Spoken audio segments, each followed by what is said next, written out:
Sorry to keep you waiting like that. I should do better as a mentor. Besides, I know how much you want to become one of the greatest monster girl hunters in the world. But remember, you gotta trace your steps. Now, let me explain this place first. Welcome to the Garden of Eden, the Monster Girl Hunting Association's #1 and premier greenhouse. This is where they contain most of the more docile, I guess you could say, species, but mainly they host a plant species such as the Alraune, the Mandragora, the Metangos, and Dryads. Now, our subject today is actually the Alraune itself. Now, let's get to it. The room is up ahead, and let's take a look at Monster Girl number 12, the Alraune. The Alraune belongs to a family all on its own, but it still has the type of a plant. Its habitats consist of only forests. Its nature is lustful and aggressive.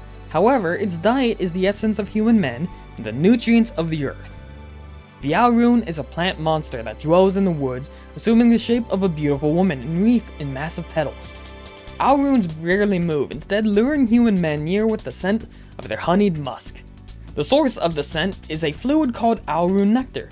It functions as a powerful aphrodisiac and potency enhancer. When an Alraune's prey draws near, she reaches out with her creepers to ensnare the man and bring him within her petals. She then forces the man to drink deeply of her nectar and engages him in coitus, lapping up his semen with her flower-like labia. If she takes a liking to him, she keeps him permanently within the confines of her flower, as though he were a part of her, in constant copulation.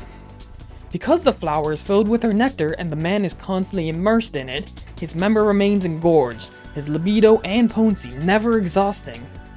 When the weather begins to get cold, the Alraune closes her petals to take shelter until the spring. Now, if she has a man, she gives him a reserve of nutrients so that he can survive and continue to reproduce fruitfully with her. In the shelter of her furled petals, she will spend the chill months copulating furiously. The Alraune nectar not only serves as food for men captured by Alraunes, it is also prized by other monsters, especially honeybees, who attack the Alraune frequently and feed primarily upon her nectar.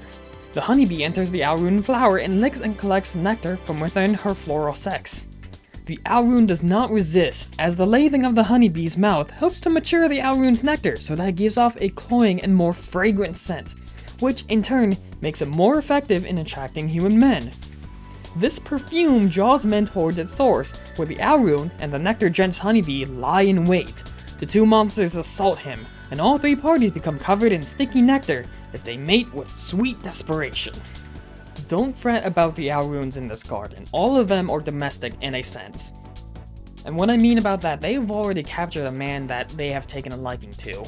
Those hunters inside there have grown quite fond of the life they've lived up until now, so go study them, they're right there.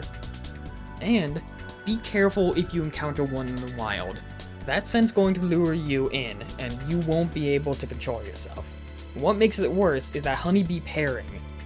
Don't worry about what to do against a honeybee, we'll get to that later. If you see a honeybee and Alraune pair, you need to get out of there as quick as you can. Do not try and take them on with your current knowledge. You got that? Good luck out there, hunters. And if you like this video and you want to see more, consider liking, commenting, and subscribing. It helps out the channel and gives me a note of how much you want to see about this series. I say again, good luck out there, hunters, and see you next time.